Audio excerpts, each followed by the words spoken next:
Hola, queridos estudiantes, espero que se encuentren bien, que estén tomando las medidas sanitarias correspondientes y les mando un fuerte abrazo y muchos cariños en esta cuarentena. Bueno, en estas últimas clases hemos abordado, ¿cierto?, la idea del paisaje, ¿cierto?, y el arte, sobre todo la pintura. En la clase de hoy vamos a reconocer las diferentes corrientes artísticas que representan el paisaje como medio de expresión. Para ello vamos a ir retomando la clase anterior, ¿cierto? De acuerdo a esta idea de qué es un paisaje realmente, ¿cierto?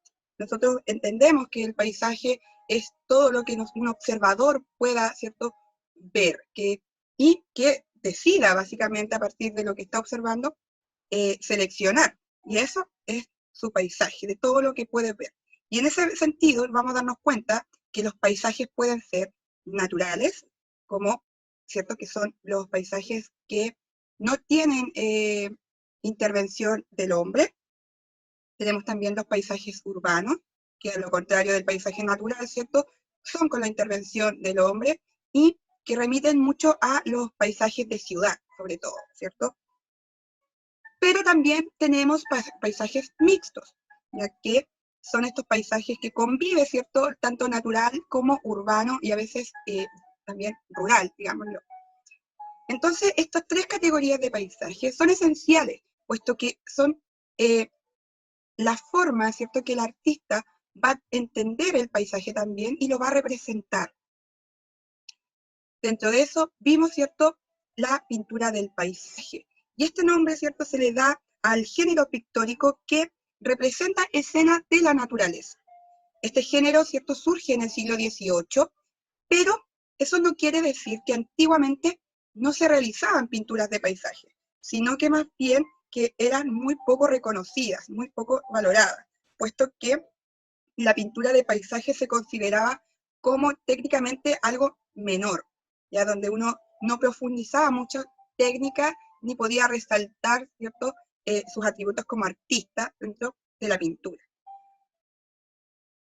Pero el género, ¿cierto?, de la pintura del paisaje va también a levantar nuevas formas de apreciar estas obras, ¿cierto?, a partir de lo pintoresco, que esta es una categoría estética que surge justamente en este mismo siglo y que refiere a algo que sea similar a la pintura o a la manera del pintor.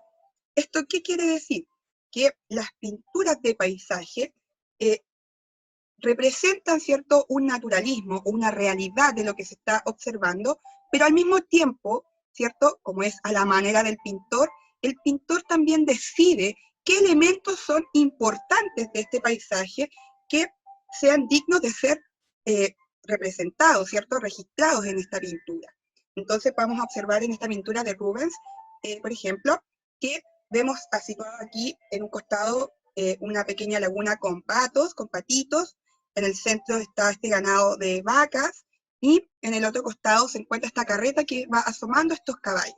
Entonces, ¿qué quiere decir esto? Que probablemente esta pintura, ¿cierto?, no esté hablando de una familia, de una, ¿cierto?, de una hacienda acaudalada. O sea, aquí nosotros estamos reconociendo cuáles son sus principales, ¿cierto?, animales de ganado en esta tierra fértil que uno puede observar, ¿cierto?, en la profundidad cuando vamos viendo los siguientes planos. Entonces, a este tipo de pintura se le llama pintoresca, ¿ya?, que también representa muchas veces paisajes donde aparecen residenciales, ¿cierto?, casonas, que al igual como plantea, ¿cierto?, buscan destacar en el paisaje elementos que sean dignos de pintar. Ya en el siglo XIX, esta tendencia artística incrementa en su popularidad, ¿ya?, tal como lo expresa el historiador británico de arte, Sir Kenneth Clark, quien dice que la pintura del paisaje fue la gran creación artística del siglo XIX, con el resultado de que en el siguiente periodo la gente era capaz de asumir que la apreciación de la belleza natural y la pintura del paisaje es una parte normal y permanente de nuestra actividad humana. ¿A qué se refiere con esto? Cuando nosotros, ¿cierto?, hoy en día vamos de vacaciones o vamos a visitar, ¿cierto?, a otros lugares, ya sea a otros países, ¿cierto?, recorremos las playas, el sur, etcétera, nos damos cuenta, ¿cierto?, que lo primero que hacemos, ¿cierto?, al momento de ir a otros lugares, es registrarlo fotográficamente, ¿cierto? Como una forma de preservar en nuestra memoria las experiencias vividas. Entonces el paisaje empieza a ser fundamental en ese aspecto y se empieza a prestar mayor atención a otras cosas. Por ejemplo, contrario, ¿cierto?, a lo que surgió en el siglo XVIII, con el siglo XVIII, sí, en la pintura pintoresca, ¿cierto?, con la pintura del paisaje pintoresco, surge una nueva categoría, ¿cierto?, que se considera sublime, ¿ya? Acá la obra que tenemos es de El caminante sobre el mar de nubes, de Caspar David Friedrich, y representa justamente esta idea de lo sublime. ¿Qué significa lo sublime? Consiste en enaltecer, en tratar de representar con una grandeza, o por decir así, una belleza extrema, ¿cierto?, del paisaje, que lo eleve a otras sensaciones, a otras impresiones, ¿ya? En este caso, cuando uno ve una pintura de paisaje de lo sublime, ¿cierto?, que aborda lo sublime, vamos a darnos cuenta de paisajes que son extremos. Por ejemplo, El caminante sobre el mar de nubes, ¿cierto? Podemos observar a una persona vestida de traje, al borde, ¿cierto?, de unas piedras, ¿cierto?, unas rocas, y donde observa tranquilamente cómo chocan estas olas en los roqueríos, provocando con esta espuma la sensación de nube, ¿ya? Y que al mismo tiempo esta espuma se va mezclando con el aire, con el cielo, para dar a entender que lo que estamos presenciando son nubes de mar, ¿ya? Esta forma de percibir el paisaje, ¿cierto?, lo eleva a una categoría de máxima expresión, donde uno ve lo extremo de lo temerario muchas veces. Y esto pasa mucho cuando nosotros, por ejemplo, vamos a la playa y observamos la inmensidad del mar, del océano, ¿cierto? Y quedamos con esa sensación de que, wow, es demasiado grande, es inmenso, nunca termina. Esa sensación es lo que busca tratar de evocar la pintura que se dedica, ¿cierto?, a enaltecer lo sublime.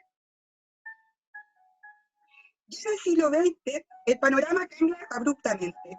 ¿Ya? La pintura contemporánea disuelve la existencia de estos géneros, de los cuales se encuentra el género de la pintura, está el género de historia, ¿ya?, el género de retrato, etc. Muchos géneros pictóricos que hasta la moderna, ¿cierto?, que es hasta finales del siglo XIX, se mantenían vigentes, ¿ya? Y surgen los movimientos vanguardistas, ¿ya? Recordemos que este periodo es sumamente crucial. ¿Por qué pasa todo esto? ¿Ya?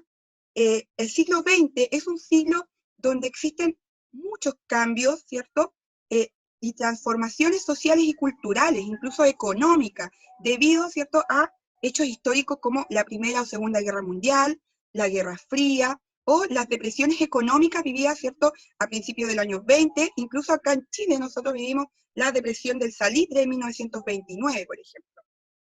Entonces, a partir de todos estos cambios, ¿cierto?, a nivel social, es que también en el arte se va a ver reflejado esta forma de representar y volver a remirar este paisaje, a partir de qué es lo que nos provoca, qué es lo que queremos expresar ahora en este nuevo mundo. Y para ello podemos distinguir 4 movimientos artísticos que toman como principal, ¿cierto?, objetivo o medio de expresión el paisaje. En ellos vamos a encontrar el impresionismo, que lo vimos la semana pasada, ¿cierto?, con las obras de Monet. ¿Pero qué es el impresionismo? Es un movimiento, ¿cierto?, que se desarrolló a mitad del siglo XIX y que se corona como ser el precursor de los movimientos vanguardistas, y una de sus principales características es este intento, ¿cierto?, exhaustivo de plasmar la luz en la pintura, ¿ya?, a partir de esta impresión visual, el instante, ¿ya? ¿Qué quiere esto decir? Que una pintura, por ejemplo, va a estar pintada en un horario donde la luz llega con un tono, ¿cierto?, entrega quizá un tono cálido, pero que después a la hora o las 2 horas siguientes ese tono cambia, ¿cierto?, a un color mucho más frío, etc. Entonces, lo que busca el impresionista es tratar de tomar esta primera hora de colores cálidos, sin llegar, ¿cierto?, a tener que hacer esta transición al frío, ¿cierto?, por el tema del color frío, por el tema de que lleva tiempo pintando, sino que trabaja, ¿cierto?, con lo espontáneo. Por eso uno de sus recursos más utilizados en este sentido es la mancha, ya que ya en el siglo XIX, con algunos artistas, como vimos en la clase anterior, ya estaban experimentando, ya estaban probando para dar también, al igual como lo sublime, este efecto, ¿cierto?, de una impresión. Después se continúa el expresionismo y el fauvismo. Estas dos vanguardias surgen de manera simultánea, pero en distintos lugares. El expresionismo ocurre, ¿cierto?, en Alemania y el fauvismo ocurre en Holanda, pero ambos mantienen una misma sintonía. Al mismo tiempo, estos estilos, ¿cierto?, estos movimientos vanguardistas son los primeros en aparecer, ¿cierto?, en surgir en el siglo XX, ¿ya? Y que toman las ideas también del impresionismo. Más que un estilo, ¿cierto?, con características propias, es un movimiento heterogéneo, ¿cierto?, una actitud o una forma de entender el arte. El expresionismo y el fauvismo no tienen una estructura clara como lo tenía el impresionismo, al decir que la idea era plasmar la luz, pintar en el mismo lugar, ¿cierto?, tratar de utilizar la mancha, etc. Acá no existen ciertos lineamientos que lo definan, pero como dice, esta actitud, esta forma de ver el arte, genera que hayan obras que sean similares, ¿ya? Los expresionistas defendían el arte personal e intuitivo, ¿ya? Donde pudiese predominar sobre todo la expresión, ¿cierto?, sobre la realidad que la impresión. ¿Ya? ¿Qué quiere decir esto? No es como yo lo veo, sino es qué es lo que yo siento de este paisaje. Y finalmente está el surrealismo, ¿ya?, que es un movimiento artístico que también se ve afectado en lo literario y que intenta sobrepasar lo real y empieza a abordar temas desde lo irracional, desde lo onírico, del sueño, ¿cierto?, del pensamiento del subconsciente, de lo que uno no controla, ¿ya? Por eso son tipos de paisajes que se asimilan mucho a la fantasía. Ahora vamos a ver algunos ejemplos. En el impresionismo, ¿cierto?, en la clase anterior vimos la pintura de Monet. Esta es una de las pinturas más icónicas, ¿cierto?, de Monet, que es el amanecer, una impresión. Y podemos ver ya el uso de manchas. Acá vemos otra obra de Monet, cómo a partir, ¿cierto?, de estas manchas rápidas que se nota del dibujo trazado de manera libre, no hay un dibujo previo, se puede distinguir, ¿cierto?, empieza a dar estas sensaciones, como, ¿cierto?, estas impresiones. Recordemos que lo que busca el impresionismo es reconocer en el paisaje cómo se proyectan los diferentes tipos de luces, ¿cierto?, y las tonalidades de luz. Acá tenemos otro, vemos cómo a partir de la mancha, ¿cierto?, se hacen estos efectos de movimientos también, como que las nubes se fuesen deshaciendo a medida que nosotros vamos recorriendo con la mirada. Y el expresionismo lo vamos a ir viendo separado a partir del fauvismo, para que veamos las similitudes, pero también las diferencias. Miren, el fauvismo, o sea, el expresionismo, al igual que el fauvismo, buscan, ¿cierto?, expresar a través del color, ¿cierto?, lo que provoca el paisaje o el espacio, ¿ya? Acá nosotros podemos identificar en las pinturas de Gauguin, ¿cierto?, que este es un paisaje de mujeres en Haití, cómo el dibujo cambia radicalmente a lo que nosotros estábamos viendo con el impresionismo. O sea, aquí vemos el contorno del dibujo, tanto de las personas como de los elementos del paisaje, ¿ya?, generando cierta como rudeza en los elementos y también una cierta independencia, como que no se funde la naturaleza en sí, sino que la sobreponemos elementos sobre otros a partir del color. Y estas van a ser las primeras pinturas, ¿cierto?, como expresionistas, justamente porque acá no importa la belleza del paisaje ni de sus elementos que están representados, sino que cómo a partir del color yo proyecto una sensación de ese instante, de ese momento, que es como se pudo haber sentido, ¿cierto?, en ese lugar el artista. No solo, ¿cierto?, vamos a ver colores fríos, como vimos en la pintura anterior, esta es otra obra de Gauguin, también nos vamos a encontrar con colores cálidos, fuertes, pero quiero que se fijen muy bien en cómo el color se recorta, ¿cierto?, con los elementos. Podemos diferenciar entre un árbol y otro justamente por el uso del color, ¿ya?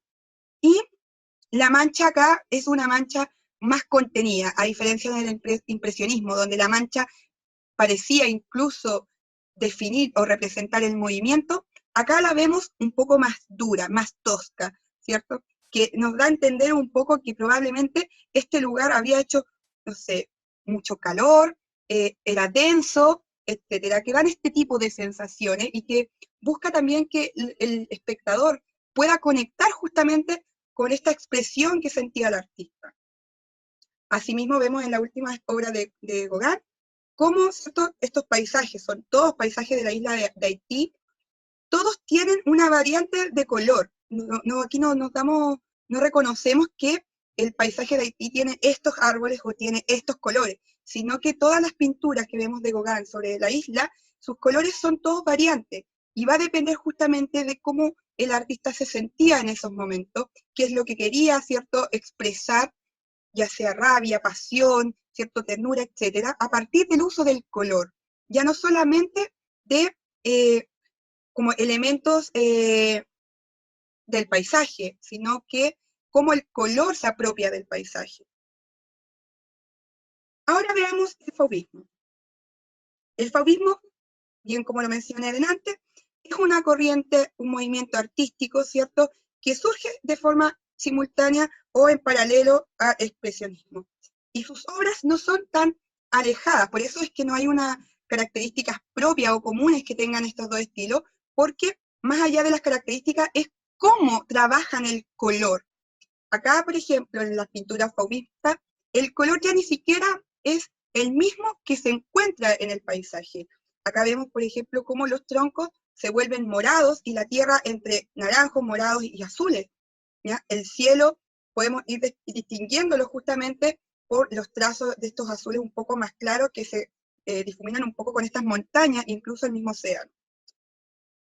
Y eso se va a ir viendo constantemente en el fauvismo. Por ejemplo, acá tenemos, ¿cierto?, este lugar donde hay trigo, uno podría asumir que puede ser trigo por el color amarillo y por cómo se distribuye el paisaje, se nota que aquí hay alguien que está haciendo un gesto de agricultura. Pero observemos estos árboles rojos que están alrededor.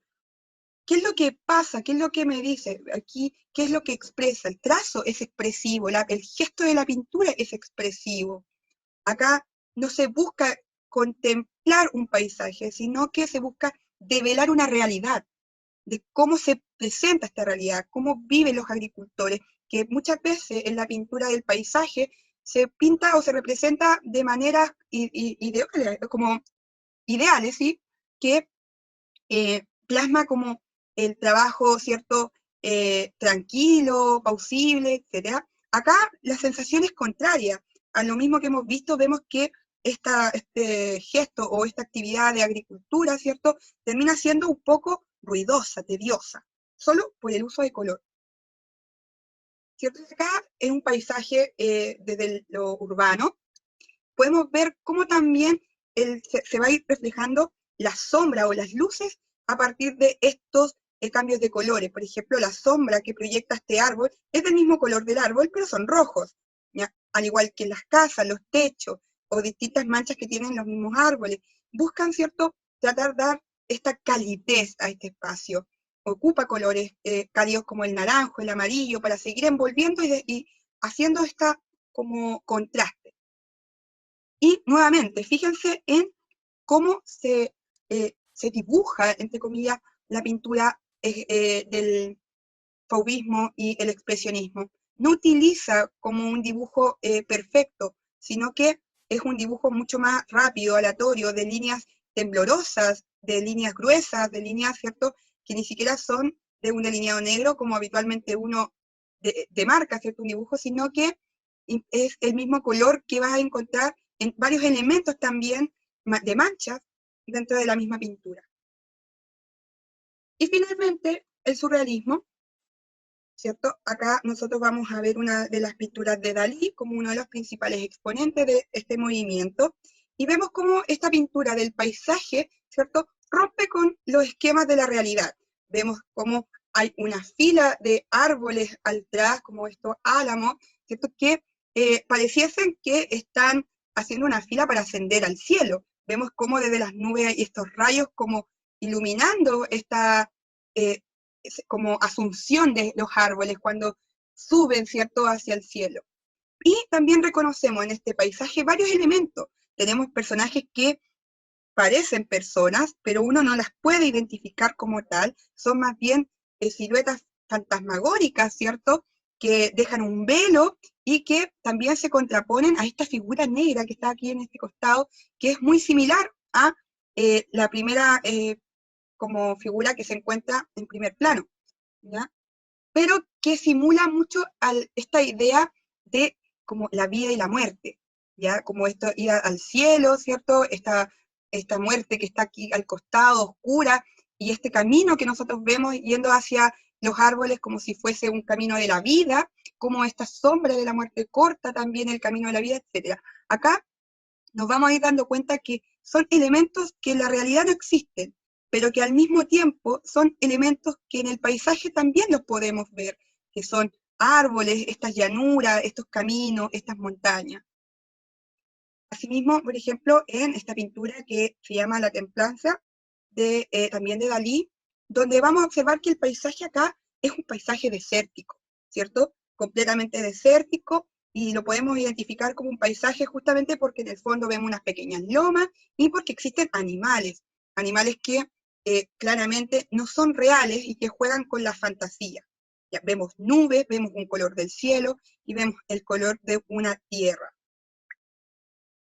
Y una de las pinturas más conocidas donde salen estos relojes derretidos que también están insertos dentro de un paisaje que al mismo tiempo es irreal, pero al mismo tiempo tiene elementos reales. Vemos una meseta, vemos la tierra, vemos el cielo, vemos una rama, pero estos elementos se distribuyen, ¿cierto?, de una manera totalmente irracional. Entonces, el paisaje va a ser uno de los elementos más representados dentro de la evolución de la pintura.